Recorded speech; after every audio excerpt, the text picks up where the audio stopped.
C'est une incroyable affaire d'espionnage et qui dit espionnage dit espion. Le voici. C'est un beluga, une baleine blanche. Il mesure 4 mètres, qu'il est méchant. poids 1300 kilos. Il a été repéré par des pêcheurs vendredi 26 avril, ici, à proximité des côtes norvégiennes. Bon, alors en fait, c'est très sérieux. Pour les pêcheurs qui ont tourné ces images, le beluga aurait essayé de saboter leur bateau. On le voit ici tourner autour de l'embarcation.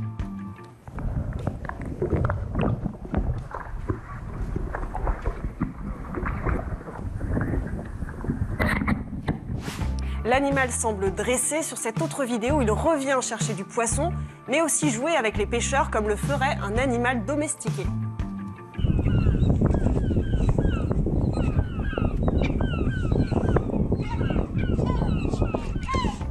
Son matériel, un harnais sur lequel on peut lire, regardez bien, équipement de Saint-Pétersbourg. Il y a un indice. Ouais.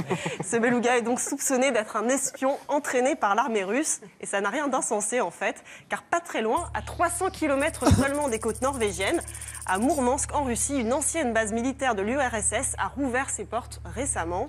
Sous l'URSS, plus de 150 dauphins et belugas faisaient partie des unités spéciales de la marine soviétique. Et depuis, plus rien, jusqu'à ce que la Russie relance son programme en 2012.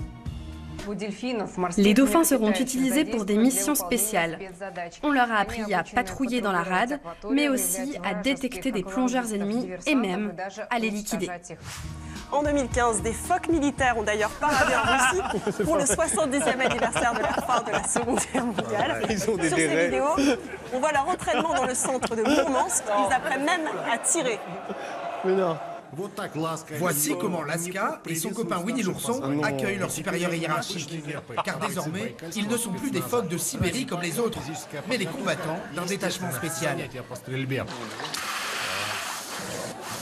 Voilà. Alors Poutine, il a des otaries qui tirent, mais l'armée américaine, elle a des dauphins espions avec des caméras. Cette photo date de 2003. Elle a été prise pendant la guerre en Irak par un soldat de l'US Navy. Alors ça peut faire sourire, mais les animaux soldats existent depuis toujours.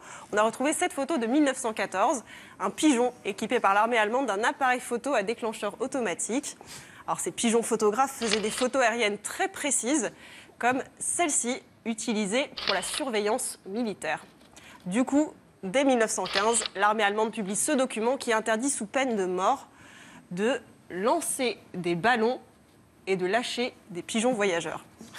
Alors une dernière image pour finir, parce qu'elle nous a fait sourire au bureau. On retourne en Norvège. Voici Sir Nils Olaf, un manchot royal, qui est aussi colonel des armées et qui passe en revue ses troupes. Alors ça, c'était en 2016, et ce jour-là, il a été promu général de brigade.